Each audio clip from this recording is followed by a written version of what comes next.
Hello everyone and welcome to our Christmas Letters reading by Debbie McComber. And it's good to see you all here tonight. And I will wait. I'm on early a little bit so we can chit chat. So we'll wait for others to come in and realize we are live now. I'm really excited for this chapter.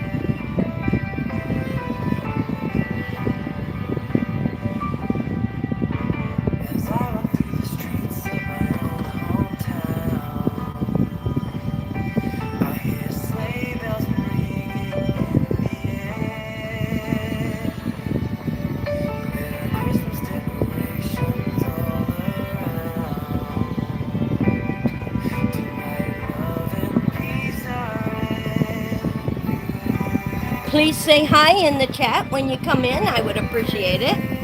Let me know you're here. Welcome, everyone. Welcome, welcome. We are on Chapter 13 this evening. Chapter 13.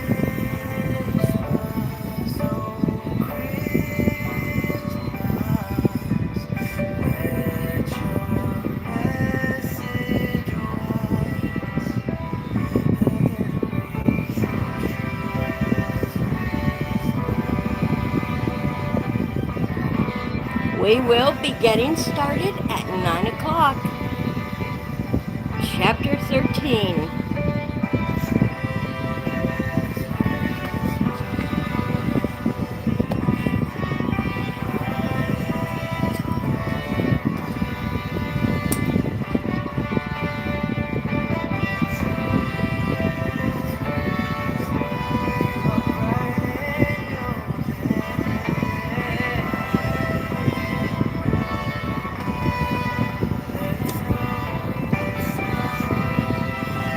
I'm real excited tonight for this chapter.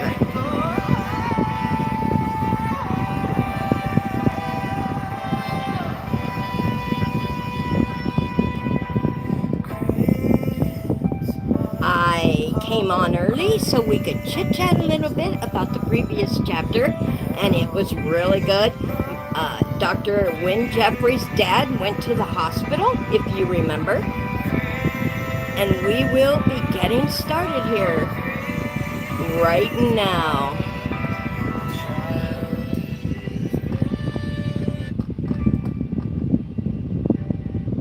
All right, Chapter 13. Welcome everyone for Chapter 13, Christmas Letters by Debbie McComber. I'd better leave now as well, Wynne announced, getting his coat. Dad'll need me to drive him back from the emergency room. K.O. was glad he didn't seem eager to go. For her part, she wanted him to stay. Her nerves were frayed. Nothing had worked out as she planned, and now everyone was upset with her. Levon, her dear friend, was inconsolable. Zelda was annoyed that K.O. hadn't kept her updated on the relationship with Wynne. Max Jeffries was just plain angry, and while the brunt of his anger had been directed at Levon, K.O. realized he wasn't pleased with her either. Now Wynne had to go. Reluctantly, K.O. walked him to the door. "Let me know how your father's doing, okay?" she asked. Looking up at him, "Of course." Wynne placed his hands on her shoulders. You know I'd much rather be here with you." She saw the regret in his eyes and didn't want to make matters worse. "Thank you for being so wonderful," she said, and meant it. Wynne had been the voice of calm and reason throughout the entire ordeal.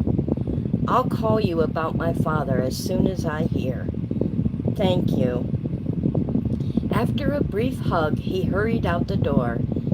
After a dinner of eggnog and peanut butter on crackers, K.O. waited up until after midnight, but no word came.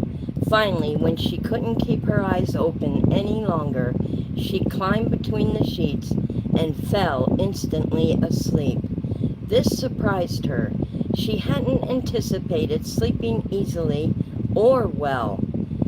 When she woke the following morning, the first thoughts that rushed into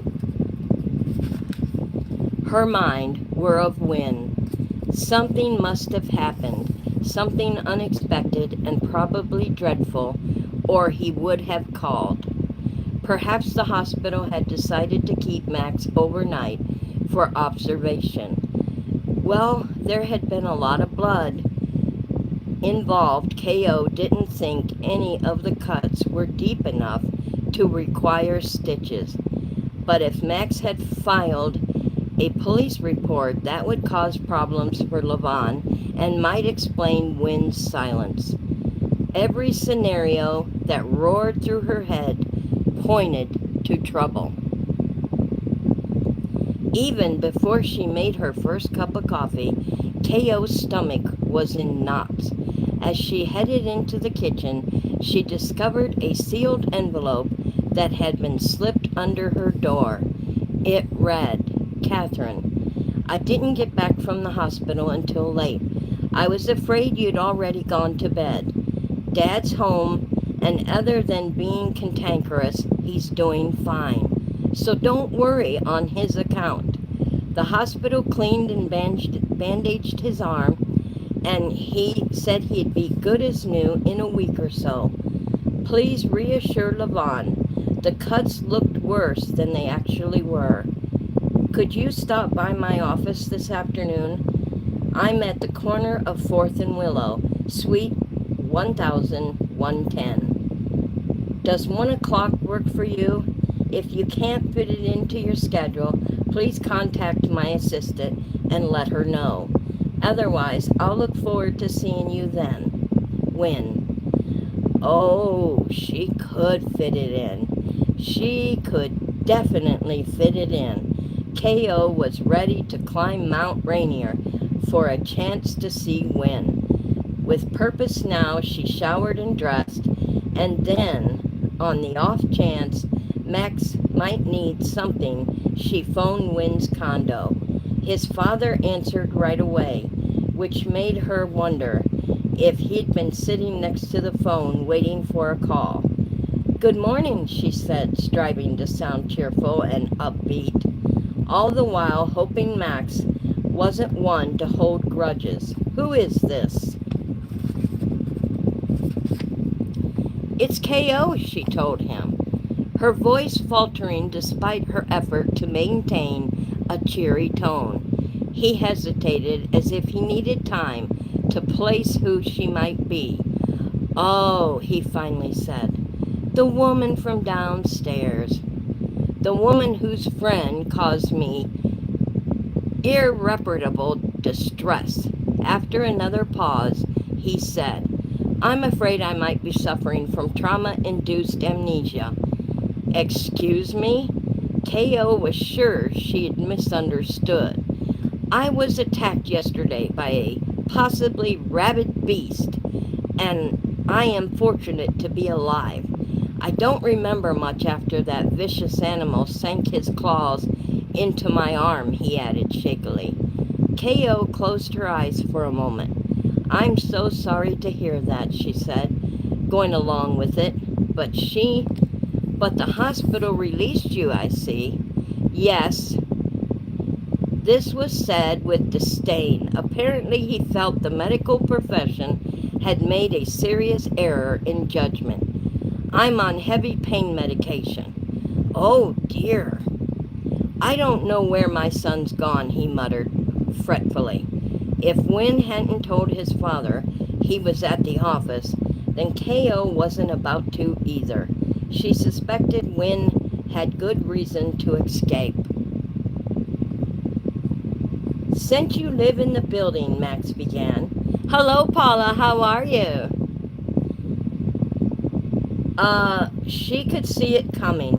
Max wanted her to sit and hold his uninjured hand for the rest of the day. I do, but unfortunately I'm on my way out. Oh. It took K.O. a few more minutes to wade through the guilt he was shoveling in her direction. I'll drop by and check on you later, she promised. Thank you, he said, ending their conversation with a groan. A last shovelful full of guilt. K.O. hung up the phone, groaning too.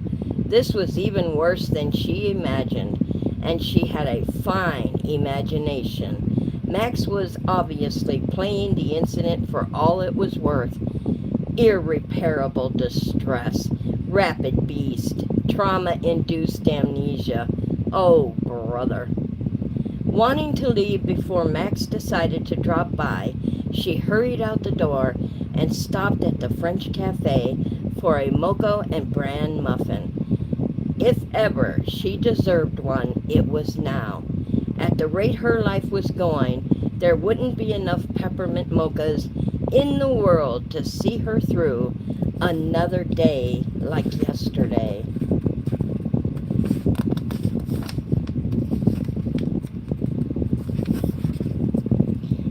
Rather than linger as she normally did, K.O. took her drink and muffin to go and enjoyed a leisurely stroll down Blossom Street.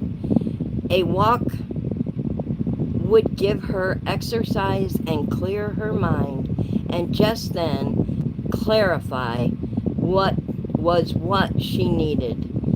She admired the evergreen boughs and garlands decorating the storefronts, and the inventive way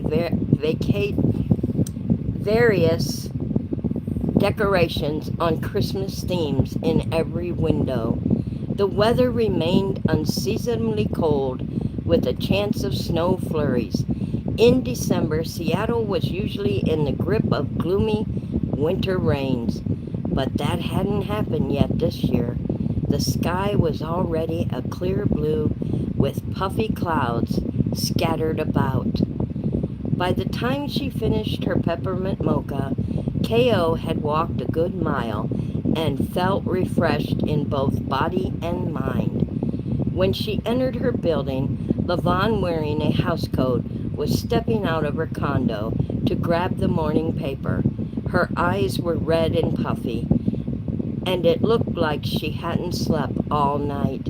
She bent over to retrieve her paper. Lavon, K.O. called out. Her friend slowly straightened. I thought I should see if there's a report in the police blotter about Tom scratching that man, she spat out. I doubt it. Is he back from the hospital? Max Jeffrey is alive and well. He sustained a few scratches, but it isn't nearly as bad as we all feared.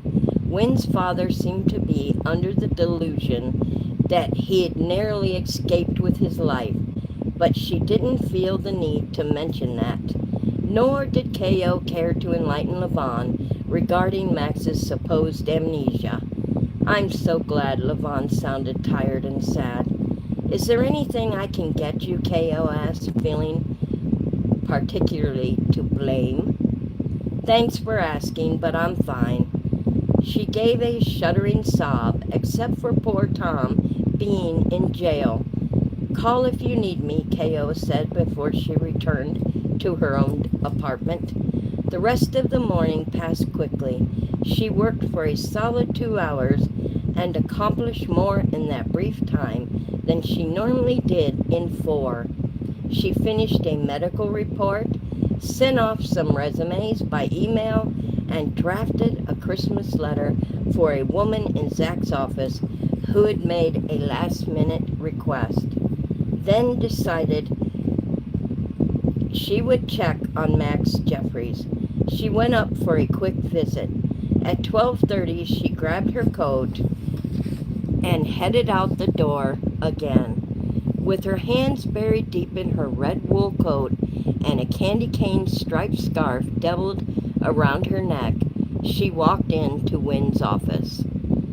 This was her first visit there, and she wasn't sure what to expect. When she stepped inside, she found a comfortable waiting room and thought it looked like a doctor's office. A middle-aged receptionist glanced up and smiled warmly. "You must be Catherine," she said, extending her hand. "I'm Lois Church, Dr. Jeffrey's assistant." "Hello," K.O. said, returning her smile. "Come on back. The doctor is waiting for you."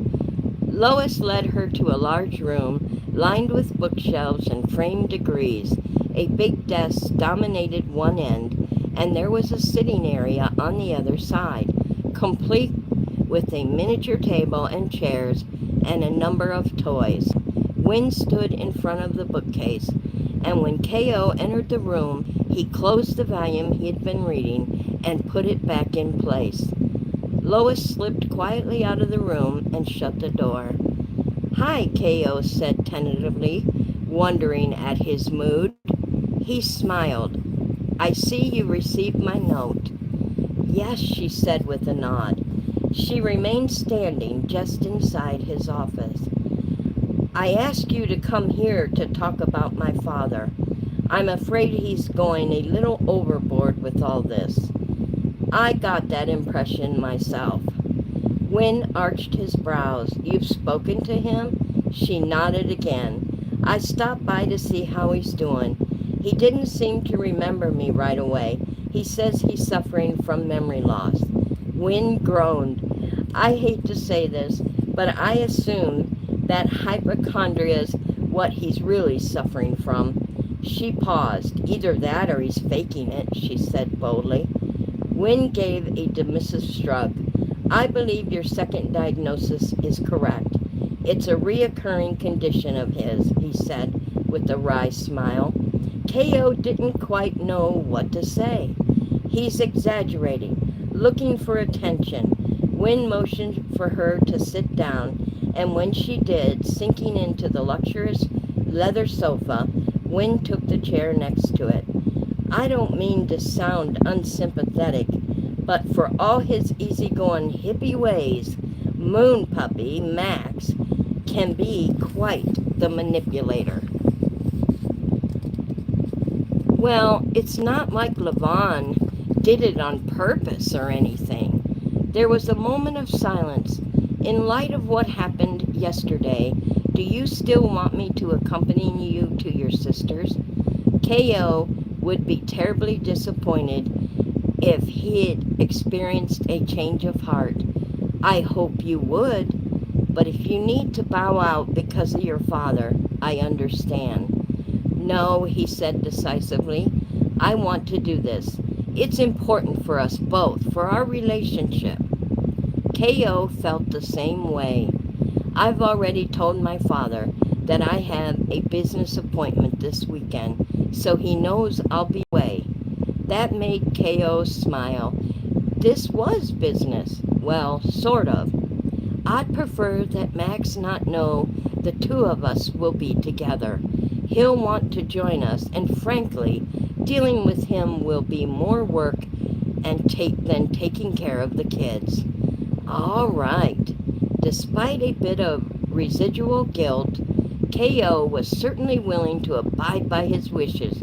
She was convinced that once Wynn spent time with Zoe and Zara, he'd know for himself that his theories didn't work. The twins and their outrageous behavior would speak more eloquently than she ever could. "I'm afraid we might not have the opportunity to get together for the rest of the week."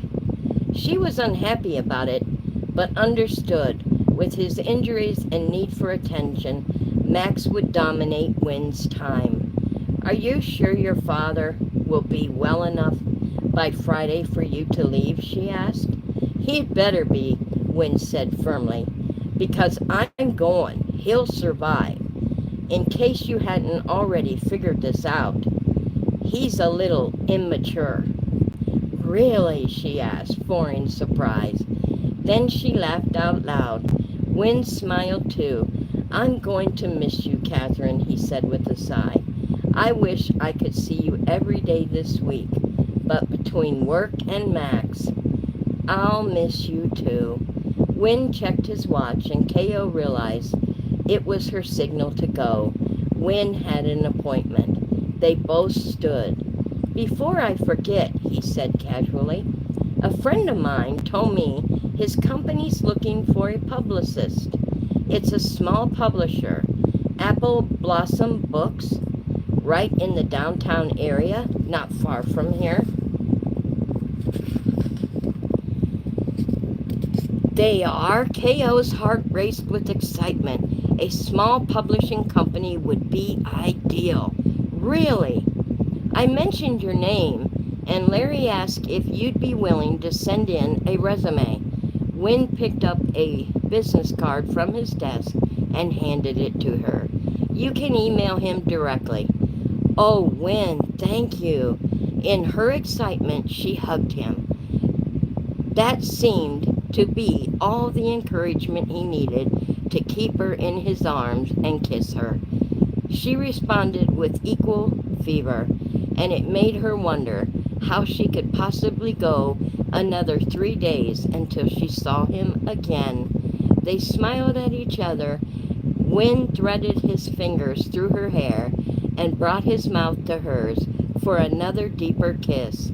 A polite knock on the door was followed by the sound of it opening. Abruptly, Wynne released her, taking a step back. Yes, Lois, he said, still looking at K.O. Your 1:30 appointment has arrived. I'll be ready in just a minute, he said. As soon as the door was shut, he leaned close, touching his forehead to hers. I'd better get back to work. Me too. But it was with real reluctance that they drew apart. As K.O. left, glancing at the surly teen being ushered into his office, she felt that Friday couldn't come soon enough. And that is the end of, yes, it is great, and that is the end of chapter 13. And next Wednesday, we will be moving on to chapter 14 of Debbie Macomber's Christmas Letters. What do you guys think about this chapter? Paula, I know you were a little bit late, but you got to hear some of it. It's funny that his dad is really being immature. He's taking the cat scratches and the cat bite to a whole new level. Amnesia, he's got, what'd he say? Not only amnesia, he's got stress-induced amnesia. Oh my gosh, you can really see the immaturity in this guy, and you almost can tell, and I hate to guess when I'm reading a book, I hate to guess what is going to happen in the next chapter, but I have a feeling when Jeffrey's dad, Max, is really going to try to cause some good trouble with this cat scratch and cat bite. I can see it coming, but maybe not. Who knows? I don't like to guess. Yes. Oh, I have stress-induced amnesia from a cat scratch. If that was true, I with my princess kitty scratching me all the time, I guess I'd have amnesia a lot. Yeah, attention for whatever reason. I think more from his son. That's what I'm thinking. He needs attention from his son, and that's why he's doing this. He's kind of using the wrong method to go about it, I believe. If he needs his son's attention, he needs to just talk to him. Tell him outright, son, I need your attention. I want to get close to you, whatever, but not the way to go about doing it. Exactly. Jake does it. Yeah, that's right. You'd have amnesia all the time, too, with as many times as Jake has bitten you. Guys, I want to thank you all for coming in and enjoying our Christmas letters by Debbie McComber. And come visit with us every Wednesday at 9 o'clock. We start reading, and I come on a few minutes early so we can chit chat. And don't forget to give me that like. I would sure appreciate it. Turn out my reading light now, since there we go. Turn out the reading light. I would appreciate a like. That means a lot to me and helps the channel. You know that.